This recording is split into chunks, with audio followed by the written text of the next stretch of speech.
So it's Mental Health Week in Canada. The Canadian Mental Health Association has declared May 3rd to May 9th as Mental Health Week, and I'm here with Ketch and Sienna, who are the mental health prefects. And so we thought we'd talk a little bit about Mental Health Week, and maybe Sienna, you could start. So the theme is? This year's theme is to name it and not numb it.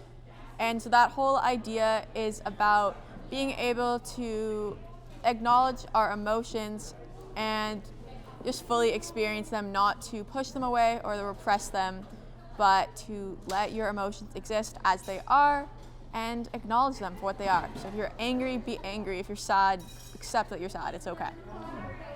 Ketch, but aren't we supposed to control our emotions and kind of not just let them out all over the place?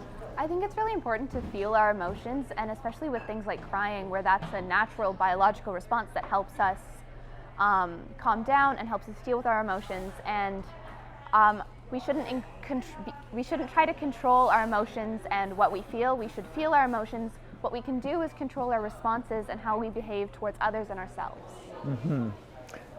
So Sienna, why is it important? Why is it important to express how we're feeling? And is it important also just to be able to understand for ourselves what we're feeling? Yeah, a lot of the time with emotion, what gets in the way is that we can't even name what we're feeling ourselves. And so if we can't figure out what we're feeling, how are we going to express it? How are we going to cope with it? And so once we can get to the part where we can name that emotion, we can acknowledge that we're having it, then we can get to working to heal. We can use coping mechanisms like you can go for a run, you can meditate, you could journal, you can talk to someone you trust. But you can't do any of that until you're able to acknowledge what you feel and put a name to it. Right, so the language of emotion is really important. Yeah, you gotta validate that language and acknowledge that it's got value for yourself. And Ketch, can I ask you, so this has been a really difficult year in a lot of ways with regard to mental health. Is there anything that this year maybe can teach us or has taught us about the importance of just being more kind of in touch with our feelings and being more able to express them? I think the COVID situation, and there's kind of been a theme of isolation throughout the year with things like 14-day isolation and quarantine.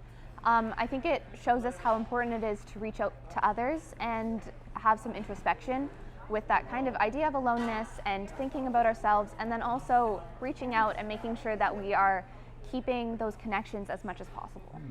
Nice. Well, thank you both. Can I just say, one of the things I've been thinking about is how important humor is in being mentally healthy. That I think we're in a time when everything is so serious and there's a lot of serious issues around, but that's my kind of thought for the day, is to allow ourselves to laugh at ourselves, you know? So lots of humor, which is one of the things that's so nice around here, that we know how to do that. So thank you both.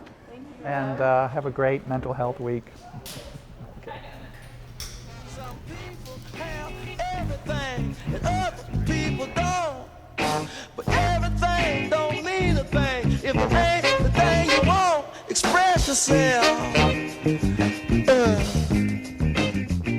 Express yourself.